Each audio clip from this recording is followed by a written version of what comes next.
Good morning, students. Today I am going to teach you lesson 5 of class 7.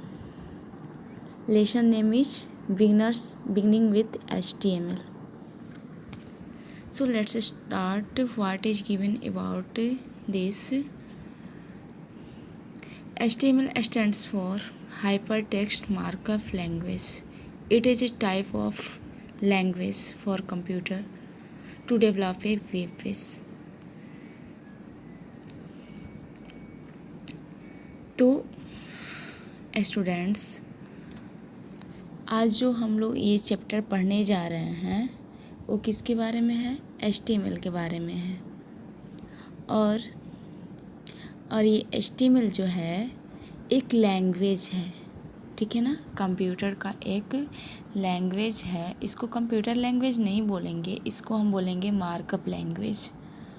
और ये language किस लिए use किया जाता है? इंटरनेट का जब हम यूज करते हैं और इंटरनेट पर बहुत सारे क्या होते हैं, वेबसाइट होते हैं। और आप लोग को पता है कि वेबसाइट क्या होता है? Set of web page. जो पेज खुलते हैं इंटरनेट पर, जो भी पेज खुलते हैं जिसको हम देखते हैं, जिससे हम इंफॉर्मेशन लेते हैं, वे सारे पेज क्या कहलाते हैं? वेब पेज कहलाते हैं। यानी कि किसी भी वेबसाइट से रिलेटेड जो पेज होते हैं उसको हम वेब पेज को कहते हैं। तो इंटरनेट की सारी पेज को क्रिएट करने के लिए, बनाने के लिए किसका यूज होता है? इस HTML लैंग्वेज का यूज किया जाता है। जब भी वेब पेज की बात आए कि वेब पेज किस तरह से बनता है, तो वेब पेज को बनाने के लिए एक लैंग्वेज होता है, ख़ास लैंग्वेज, जिसका नाम है HTML। और HTML का फुल नेम होता है हाइपरटेक्स्ट मार्कअप लैंग्वेज। तो आइए हम लोग इस चैप्टर में HTML के शुरुआती यानी कि स्टार्टिंग पॉइंट्स के बारे में जानेंगे। इसके बेसिक नॉलेज के बारे में नॉलेज लेंगे हम। किसके बारे में? HTML के बारे में, किसका फंडामेंटल क्या है, ठीक है ना। तो चलिए स्टार्ट करते हैं इस टॉपिक को। कराएगी students, internet is a connection among million of computers across the world. जैसा कि आप लोग जानते हैं कि इंटरनेट क्या है? मिलियंस ऑफ कंप्यूटर का आपस में कनेक्शन है, जो मिलकर क्या बना है? पूरे वर्ल्ड में ये बिछा हुआ है। ये नेटवर्क पूरे वर्ल्ड में है जिसका नाम है internet. Have you ever try to access the internet to gather some information? क्या आपने कभी कोशिश किया है, इंटरनेट का यूज किया है? किस लिए? इंफॉर्मेशन को लेने के लिए। इंटरनेट का यूज हम करते हैं शॉपिंग के लिए, इंटरनेट का यूज हम पढ़ाई के लिए करते हैं, ठीक है ना। अभी हम लोग ऑनलाइन स्टडी कर रहे हैं, किसके यूज से? इंटरनेट के यूज से कर रहे हैं ना। तो इंटरनेट के माध्यम से हम सारे अपने वर्क को करते हैं। तो वही पूछ रहा है कि क्या आपने कभी इंटरनेट का यूज किया है? तो देखिए यहाँ पर it is a huge bank of information. Internet पर बहुत सारे इंफॉर्मेशन होते हैं, हर एक क्षेत्र से रिलेटेड इंफॉर्मेशन होते हैं। आप ऑडियो, वीडियो, फिल्म, ठीक है ना, टेक्स्ट, ग्राफ, इमेज, ये सब कुछ देख सकते हैं और उस पर भेज सकते हैं। किसी भी फील्ड से संबंधित आपको इन्फॉर्मेशन चाहिए तो आप इंटरनेट से एक्सेस कर सकते हैं। तो वहीं कह रहा है कि the information is a displayed through web pages of different websites. आपको पढ़ाई करनी है तो आप स्टडी से रिलेटेड आप बुक वाले वेबसाइट पर जाएंगे। मान लीजिए कि आपको NCERT का बुक चाहिए, तो आप उसका वेबसाइट किसी ख़ास इन्फॉर्मेशन के लिए क्या होता है? ख़ास वेबसाइट होता है, और सारे वेबसाइट का एड्रेस भी अलग अलग रहता है। तो आप NCERT वाले वेबसाइट पर जाएंगे, वहाँ पर उस वेबसाइट पर सारे क्लास का NCERT का बुक क्या रहेगा? अवेलेबल रहेगा। तो जब उस वेबसाइट पर जाएंगे तो कोई ना कोई पेज खुलेगा, जिस लिंक पर हम जाते हैं, जिस पर क्लिक करते हैं, तो उससे संबंधित क्या होता है? वेब पेज खुलता है, जो पेज खुलता है, जिस पेज पर वो सारे इन्फॉर्मेशन रहते हैं, उस पेज को ही हम क्या बोलते हैं, वेब पेज बोलते हैं। क्या बोलते हैं, वेब पेज बोलते हैं। तो देखिए यहाँ पर you can assume internet as a huge library of information and the websites as different books and web page as the pages of the books। मतलब ये समझाया है कि अगर वेबसाइट को समझना हो तो आप इस तरह से समझेंगे कि आपका जो एक बुक है, समझ लीजिए कि आप वेबसाइट माने एग्जाम्पल के तौर पर आपको उसको समझना है, तो आपका जो पार्टिकुलर एक बुक है वो क्या है, वेबसाइट है। वो क्या है, वेबसाइट है। और उसमें जो जितने सारे पेज हैं वो सब क्या है, वेब पेज हैं। तो इसी कंसेप्ट में आप वेबसाइट को आपको क्या होना, समझना होगा। तो कह रहा है कि have you ever open a website, क्या कभी आपने वेबसाइट को ओपन किया है। देखिए next, a web browser is an application software that helps the user to navigate through different website on internet and display web pages. ठीक है ना। कह रहा है कि हम वेबसाइट को कैसे सर्च करते हैं। वेबसाइट को सर्च करने के लिए हमें वेब ब्राउज़र की ज़रूरत पड़ती है। अब वेब ब्राउज़र क्या होता है, वो सॉफ्टवेयर होता है, वो एप्लीकेशन सॉफ्टवेयर होता है जहाँ पर हम वेबसाइट का एड्रेस टाइप करते हैं तो वह क्या करता है, उस पार्टिकुलर वेबसाइट को सर्च करके हमको वहाँ पर पहुँचाता है या उससे संबंधित इंफॉर्मेशन हमको दिखाता है। तो वेबसाइट को सर्च करने के लिए किसकी ज़रूरत पड़ती है इंटरनेट पर, वेब ब्राउज़र की। और आप लोग देखते हैं आपके मोबाइल में भी वेब ब्राउज़र है। जैसे गूगल का यूज आप लोग रोज़ करते हैं ना। कोई भी इंफॉर्मेशन को सर्च करने के लिए किसका यूज करते हैं, गूगल का। अगर कोई डाउट रहता है उसको क्लियर करने के लिए गूगल का यूज करते हैं। तो गूगल क्या है, एक वेब ब्राउज़र है जहाँ पर एक बॉक्स रहता है। बॉक्स में आप क्या करते हैं, उस पार्टिकुलर डेटा को टाइप करते हैं और उससे रिलेटेड इन्फॉर्मेशन को आप एक्सेस करते हैं। तो गूगल हो गया, गूगल क्रोम हो गया, फायरफॉक्स हो गया, मोजोला हो गया, इंटरनेट एक्सप्लोरर हो गया, ये सारे क्या है, वेब ब्राउज़र के नाम है। जिसमें मोस्ट पॉपुलर क्या है, गूगल है, जिसका हम लोग अधिकतर लोग क्या करते हैं, यूज करते हैं।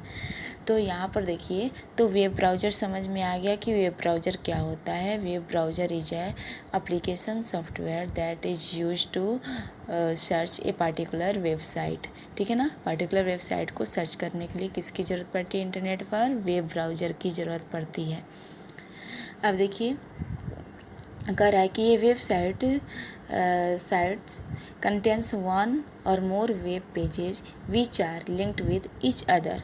अब देखिए इंटरनेट पर जब वेबसाइट को सर्च करते हैं तो उस वेबसाइट में बहुत सारे वेब पेज होते हैं और वे वेब पेज क्या होते हैं, एक दूसरे से कनेक्ट रहते हैं। जिस तरह से आप किसी पार्टिकुलर किताब को ओपन कीजिएगा, बुक को ओपन कीजिएगा, तो सारे पेज क्या होते हैं, उस बुक में सटे रहते हैं, उस बुक में लिंक रहते हैं, बिखरे नहीं रहते हैं, एक जगह क्या सीले रहते हैं वो सारे पेज।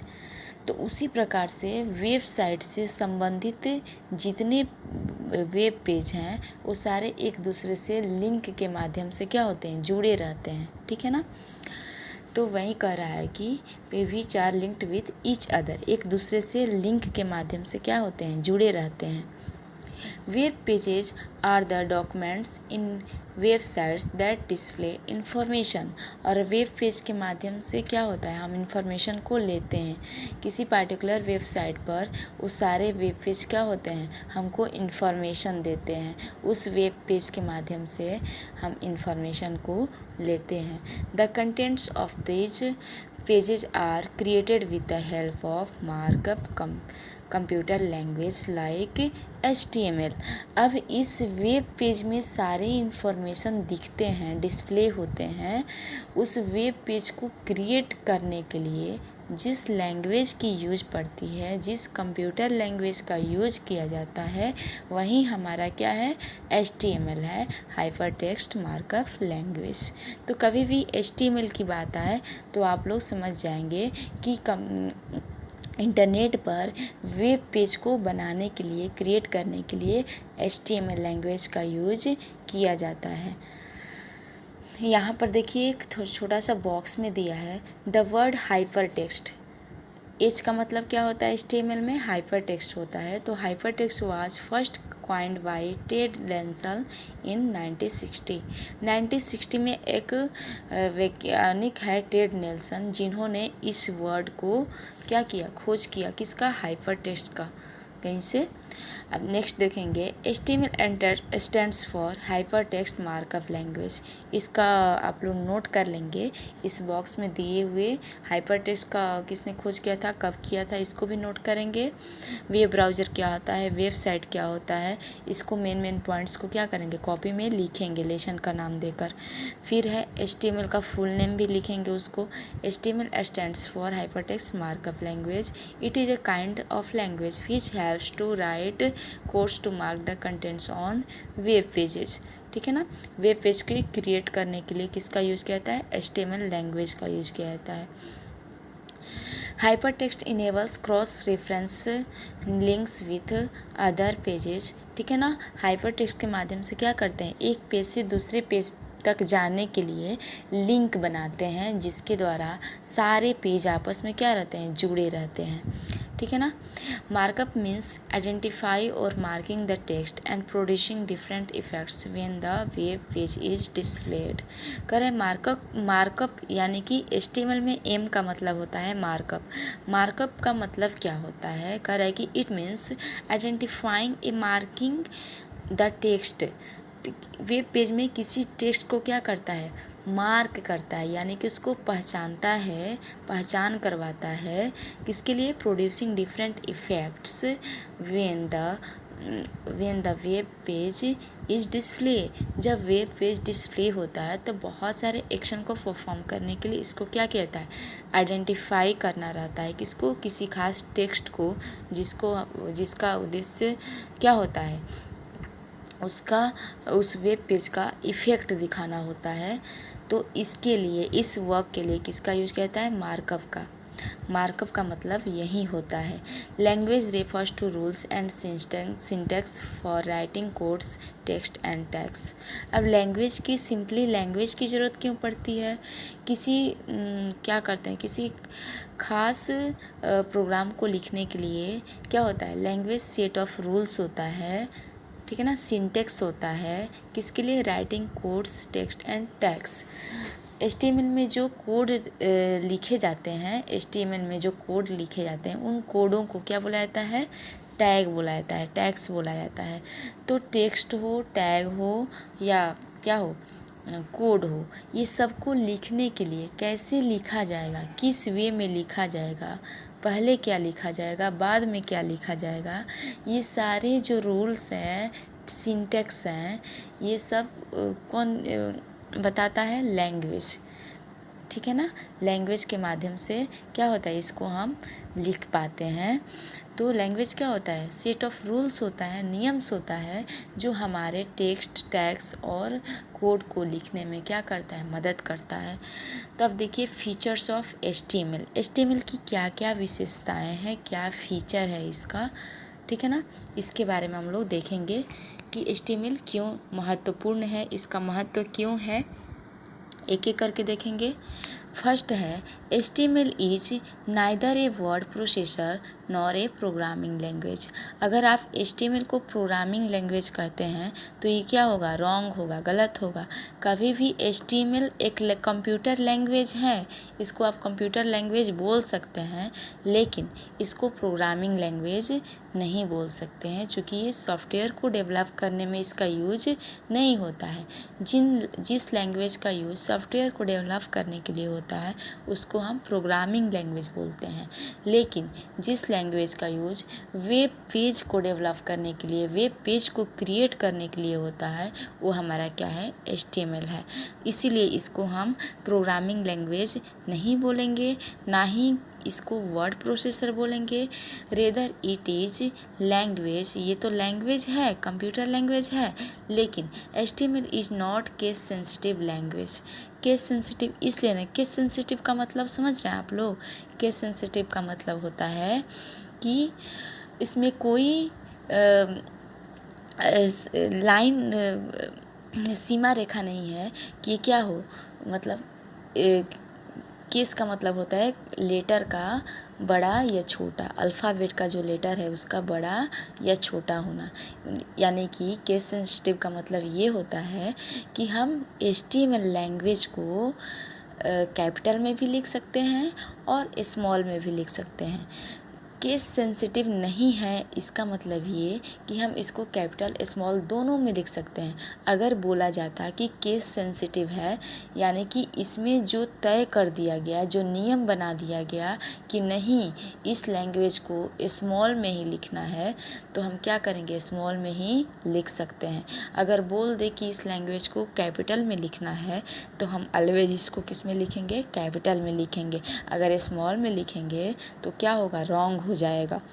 तो ऐसी बात HTML के लैंग्वेज में नहीं है, इसीलिए यहाँ पर बोल रहा है कि HTML is not case sensitive, यानी कि इसका कोई केस नहीं है, इसका कोई पार्टिकुलर केस नहीं है कि ये कैपिटल में लिखा जाएगा या ये स्मॉल में लिखा जाएगा।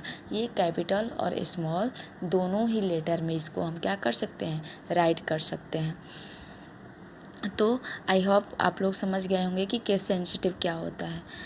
तो देखिए नेक्स्ट दिया है एक text in upper case and lower case both have the same meaning. ठीक है ना, अपर केस मतलब कैपिटल लेटर और लोअर केस का मतलब होता है स्मॉल लेटर, यानी कि हम कैपिटल और स्मॉल दोनों में इसको क्या कर सकते हैं, लिख सकते हैं। नेक्स्ट देखेंगे 2 नंबर है HTML is a cross platform language. HTML document can run on different platform of operating system like Unix, window, Linux etc। करा कि HTML क्या है, क्रॉस प्लेटफॉर्म। इसका मतलब ये होता है कि HTML लैंग्वेज ज़रूरी नहीं है कि किसी पार्टिकुलर ऑपरेटिंग सिस्टम पर ही इसका यूज किया जाए। चूँकि आप लोग जानते हैं कि कंप्यूटर को चलाने के लिए किसकी ज़रूरत पड़ती है,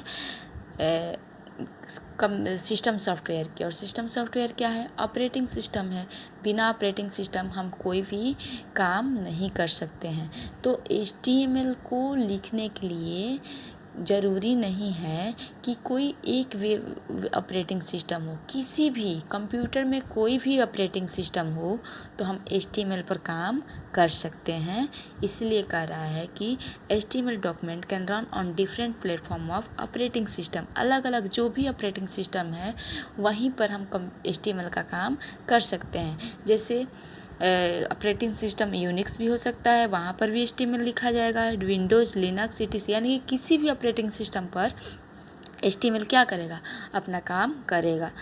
फिर नेक्स्ट है 3rd number, HTML documents can be downloaded, interpreted and display on different browser like internet explorer, Mozilla, Firefox etc। आप लोग आगे चल के आप लोगों को पढ़ने के मिलेगा कि HTML लैंग्वेज को कैसे लिखा जाता है और कैसे रन कराया जाता है। तो HTML लैंग्वेज को रन कराने के लिए, यानी कि उसको एग्जीक्यूट कराने के लिए किसकी ज़रूरत पड़ती है, वेब ब्राउज़र की ज़रूरत पड़ती है, किसी न किसी वेब ब्राउज़र की ज़रूरत पड़ती है। तो जिस तरह से किसी भी ऑपरेटिंग सिस्टम पर HTML लैंग्वेज का यूज़ किया जाता है, उसी प्रकार से किसी भी वेब ब्राउज़र के माध्यम से इस HTML कोड को एग्जीक्यूट कराया जा सकता है, उसका प्रोसेस कराया जा सकता है, तो रन कराया जा सकता है। तो यहाँ पर देखिए कोई भी ब्राउज़र हो सकता है, ज़रूरी नहीं है कि किसी खास ब्राउज़र पर। इसके लिए इंटरनेट एक्सप्लोरर पर भी ये रन करेगा, मोजिला पर भी रन करेगा, फायरफॉक्स, गूगल क्रोम, किसी भी वेब ब्राउज़र पर ये क्या होगा, रन कर जाएगा। तो भैया बहन आप लोग आज इतना ही समझेंगे इसके बारे में, और इम्पॉर्टेंट जो फैक्ट्स हैं, इम्पॉर्टेंट जो लाइन है जहाँ जहाँ पर हमने इंडिकेट किया है उसको आप लोग क्या करेंगे, कॉपी में नोट करेंगे और याद करने का प्रयास करेंगे। सबसे ज़रूरी बात ये है कि जो भी मैं समझा रही हूँ उसको ध्यान से ईयरफोन के माध्यम से सुनेंगे, ठीक है ना, और समझने का प्रयास करेंगे। कहीं पर भी डाउट हो तो हमसे